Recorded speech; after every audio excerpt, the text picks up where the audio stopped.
नमस्कार साथियों, स्वागत है आप सभी का। मैं पंकज डोभाल। यदि आपने अभी तक हमारे चैनल को सब्सक्राइब नहीं किया तो प्लीज़ सब्सक्राइब कर लीजिएगा और बेल आइकन दबा लीजिएगा ताकि सबसे पहले वीडियो की नोटिफिकेशन सबसे पहले आपको मिल सके। दोस्तों, यदि आपने हमें इंस्टाग्राम पर भी फॉलो नहीं किया तो इंस्टाग्राम पर भी फॉलो कर लीजिएगा, जिसकी आईडी डिस्क्रिप्शन में दी हुई है।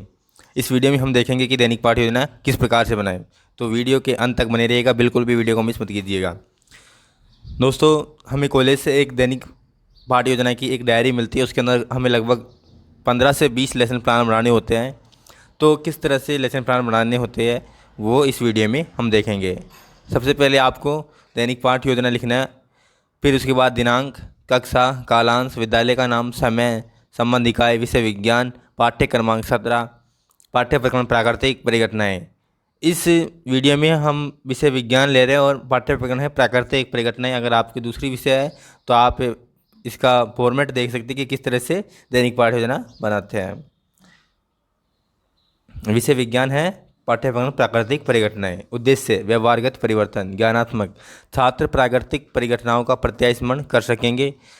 छात्र प्राकृतिक परिघटनाओं का प्रत्याविज्ञान कर सकेंगे। अवबोध, छात्र प्राकृतिक परिघटनाओं की व्याख्या कर सकेंगे। छात्र प्राकृतिक परिघटनाओं को समझ सकेंगे। ज्ञानोपयोग, छात्र प्राकृतिक परिघटनाओं से संबंधित ज्ञान का प्रयोग उच्च अध्ययन में कर सकेंगे।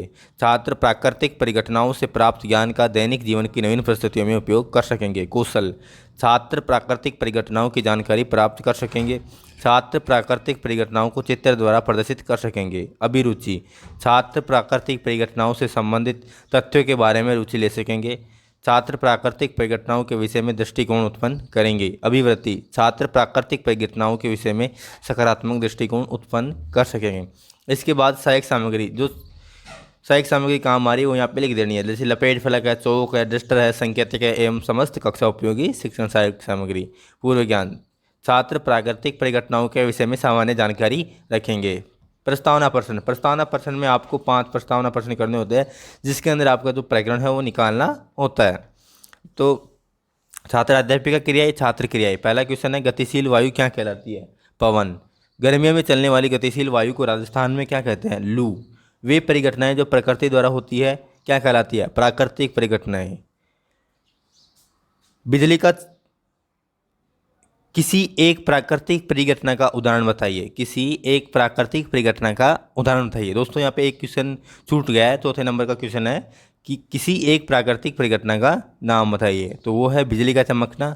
फिर इसके बाद 5वां क्वेश्चन आपको करना है, बिजली का चमकना मुख्य कारण क्या है? समस्यात्मक प्रश्न। एक बार वापस ध्यान दें, पहला प्रश्न हो जाएगा गतिशील वायु क्या कहलाती है? पवन। गर्मियों में चलने वाली गतिशील वायु को राजस्थान में क्या कहते हैं? लू। वे परिघटनाएं जो प्रकृति द्वारा होती है क्या कहलाती है? प्राकृतिक परिघटनाएं।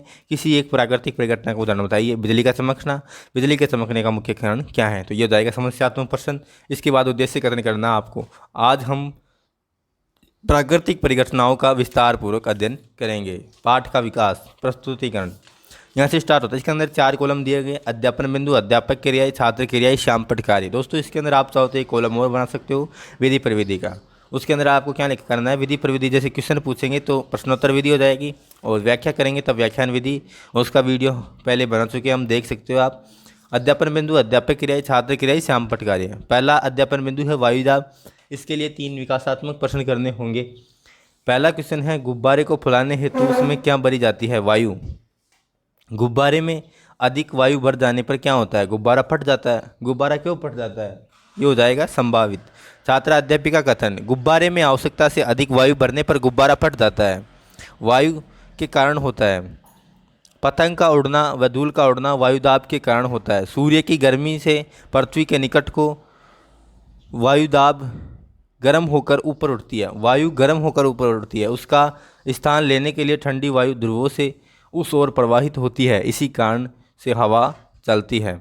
विद्यार्थी ध्यानपूर्वक सुनेंगे एवं अपनी मुख्य बिंदुओं को उत्तर पुस्तिका में लिखेंगे, और ये श्यामपट्ट पर लिखते हुए समझाते हुए चलना है। इसके बाद बोध प्रश्न करने हैं। वायु द्वारा लगाया गया दाब क्या कहलाता है? वायुदाब। हवा का वेग बढ़ने पर वायुदाब पर क्या प्रभाव होता है? वायुदाब कम हो जाता है। अगला अध्यापन बिंदु है बिजली या तड़ित। विकासात्मक प्रश्न। वर्षा के समय होने वाली घटनाएं बताइए। बादलों का गर्जना व बिजली का चमकना। बिजली के चमकते समय किस प्रकार का प्रकाश होता है? तीव्र व सफ़ेद प्रकाश। बिजली क्यों चमकती है? समस्यात्मक। छात्राध्यापिका कथन। ताप में वृद्धि के कारण वायु गर्म होकर तेजी से ऊपर उठती है। यह पवन वायु में मौजूद जल वाष्प को अपनी साथ ऊपर ओर ले जाती है। विद्यार्थी ध्यानपूर्वक सुनेंगे एवं मुख्य बिंदुओं को अपनी पाठ्य पुस्तिका में लिखेंगे। जहाँ ताप कम होने के कारण जल वाष्प जल में संघनित हो जाती है और नीचे की ओर गिरने लगती है। जल की बूंद वायु से क्रिया करके बिजली उत्पन्न करती है। तड़ित की समय कार, बस या भवन में ही रहना चाहिए। जल के कार्यों से दूर रहना चाहिए। इसके बाद दो बोध प्रश्न करने होंगे। तड़ित के समय कहाँ रुकना सुरक्षित होता है? भवनों में, कार में, बसों में। तड़ित के समय जल की बूंदें किससे क्रिया करती है? वायु से। अगला शिक्षण बिंदु है चक्रवात। इसके लिए भी आपको 3 विकासात्मक प्रश्न करने होंगे। पृथ्वी पर उपस्थित विशाल खारे जल के स्रोत का नाम बताइए। समुद्र। समुद्र के पानी में आने वाले उतार चढ़ाव को क्या कहते हैं? ज्वार भाटा। समुद्र की लहरों की बहुत ऊंचा ऊंचा उठना किस प्राकृतिक परिघटना का कारण है? संभावित। छात्राध्यापिका कथन। जब जल वायुमंडल में ऊष्मा लेकर जल वाष्प में बदलता है वह पुनः जल वाष्प के कारण जल में बदलने से ऊष्मा मुक्त होती है। ऊष्मा से आसपास की वायु गर्म होकर ऊपर उठती है। वह वायुदाब कम होने से के कारण उच्च वेग की वायु इस ओर आती है। इस चक्र को पुनरावृत्ति बार बार होती है। इस चक्र की पुनरावृत्ति बार बार होती है, वह चक्रवात बनते हैं। विद्यार्थी ध्यानपूर्वक सुनेंगे एवं मुख्य बिंदुओं को अपनी उत्तर पुस्तिका में लिखेंगे। और ये छात्राध्यापिका कथन उसमें से कुछ बिंदु आपको शामपट पर लिखते हुए समझाते हुए चलना है। इसके बाद दो बोध प्रश्न करने हैं। वायु का कुंडली के रूप में घूमना क्या कहलाता है? चक्रवात।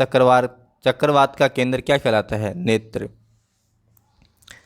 इसके बाद आपको 5 मूल्यांकन प्रश्न करने होंगे। वायु द्वारा कौन सी घटना होती है? ऑप्शन है खाना पकाना, पतंग उड़ाना, चलना, देखना। गुब्बारे में अधिक वायु भर जाने पर खालिस्तान जाता है। वायु का कुंडली के रूप में घूमना चक्रवात कहलाता है। ये सत्य है या असत्य है? वायु द्वारा लगाया गया दाब वायुदाब कहलाता है। 5वां क्वेश्चन है चक्रवात किस प्रकार आते हैं? इसके बाद आपको एक गृह कार्य प्रश्न देना है। तड़ित झंझावात किस प्रकार आते हैं? तो ये बच्चे घर से करके लाएंगे। तो इस तरह से एक डेली लेसन प्लान कंप्लीट होता है।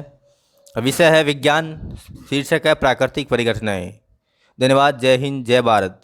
जसवंत।